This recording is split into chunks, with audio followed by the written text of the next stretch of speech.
North Africa, as I said, Morocco, Algeria, Libya, Tunisia, and Egypt. These are very wealthy, endowed countries. Libya is really endowed with oil. Morocco is really a business place, connected to Europe, right there at the head, at the horn there. And Egypt, of course, ancient Egypt is really one of probably the most touristic continent in Africa, So, and Algeria too has large oil reserves, I believe, and I think they have the largest land mass in Africa. So these African countries are basically blessed. Tunisia is blessed. Tunisia too has some oil, not really rich, but they have some oil and they're good. So these countries are to some extent even more organized than sub-Saharan Africa, in the way they do their things and live. So, absolutely, these are very blessed nations.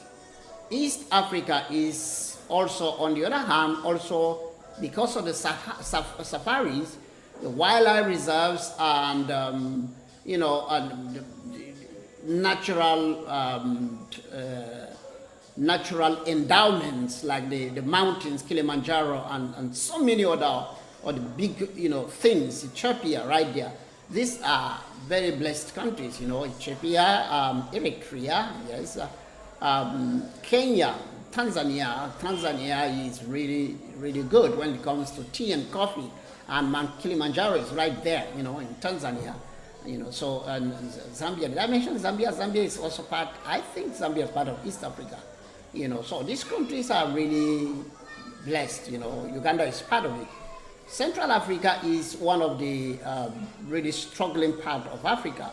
Central Africa, apart from Angola, that is really endowed with oil, Congo is basically, for me, from my studies and research, Congo is the wealthiest country in Africa because they have so much diamond reserves. They have gold, they have diamond, largest diamond reserve in Africa. It's in Congo. Unfortunately, they have never had a stable government, never had a government that cares about the people. So the country is basically impoverished and struggling all through from independence. Of course, their proximity to Russia met them then, then in the Cold War, they became the proxy field for battleground between the United States and Russia, between the KGB and the CIA. That heavily impacted the Congo Democratic, I'm talking about Congo Zaire, it used to be called Congo Zaire. And that really entrenched Mobutu Sese Seko, the late president, who was really very wild and reckless and ended up really impoverishing totally the Democratic Republic of Congo. It's sad. And Cameroon also has some oil, but really have been, caged by Paul Biya as a personal property for a long time. Gabon is very wealthy, very small nation, less than 2 million people, but massively wealthy in oil. However, of course, the money goes to France, and so they are not able to do anything, for themselves. I've met Gabonese all over the place who are, very tiny country, but so many of them have to travel out to make a living elsewhere. Yet it is heavily endowed with oil, and so. In Southern Africa, of course, leading it is actually basically South Africa and Angola. They are very wealthy. Of course, South Africa is the second economy in Africa, usually always swapping between Nigeria and South Africa. South Africa is very wealthy because of the organized industry, the gold and copper mines. Copper is in Zambia too. But gold and copper mines in South Africa really making a lot of money, and tourism too, and a lot of business, established business, great corporations, from South Africa. That's really incredible. So it's a rich country, but other countries like Zimbabwe, Zimbabwe used to be the most educated country in Africa. It's still, to some extent, still the most educated in Africa because of the economic collapse during the recklessness of Robert Mugabe and the seizing of farms from white farmers, white Zimbabweans. They are actually Zimbabweans, white farmers. Lands were seized from them and given to blacks in compensation, and given to people who have never been able to run even a chicken, farm. It really became difficult, and then they collapsed. Zimbabwe used to be the food basket of Africa, feeding Africa, a large portion of Africa, but suddenly today they are really, really among the poorest countries in Africa. Really sad. And so, and you can go on and on. In West Africa, Nigeria, of course, which is arguably the leading economy in Africa, has had a bad,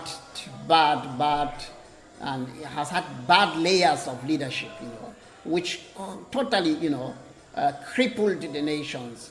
The nation, insecurity is the biggest problem in Nigeria. It's a very rich country in oil, but the richest of Nigeria is actually not the oil. It's in the human labor force, Nigerians are very industrious, creative, hardworking, very daring and risk-taking. Even if they didn't have oil, they would really do well. I mean, I'm a Nigerian, and I've seen lots of Nigerians. Who cares about oil? Nobody talks about oil. Everybody's working hard. I'm really doing great, So absolutely, that's really a setback for Nigeria. Really a very, very bad setback for Nigeria, Okay, so, but other countries in West Africa, Ivory Coast is basically, I think, having the best economy in Africa. Ghana is politically stable, but, economically weak, really, very weak, Sierra Leone is very stable, but of course, they don't have a strong economy, struggling nation, a young nation, actually, recovering from war, but they are really determined, So, basically, that is it. Madagascar is good.